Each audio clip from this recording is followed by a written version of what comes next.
Last September the Council published its corporate plan called Shaping NPT.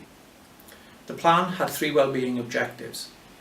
These we will use to shape the lives of people in Neath, Talbot and Pontardawe. The plan also sets out priorities which we hope to achieve going forward. For example, making sure that all people that leave full-time education move into training, employment or further education.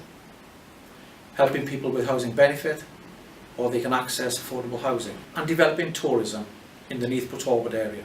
Every year we will produce an annual report.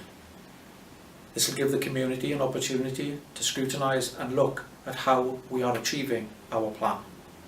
It will be benchmarked and show what progress we are making. The most recent published report covers from October last year to March this year, and during that period it shows that we are well on track for improving the well-being of our citizens in the county borough. The report clearly indicates that in 3/4 of the area in which it monitors we are achieving our targets, and in the remaining quarter we are almost there.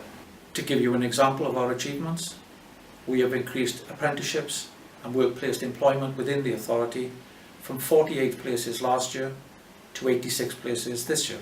Our welfare rights team have helped 1,663 people with claims for their benefits, which has actually secured £8.3 million given to those that need these benefits.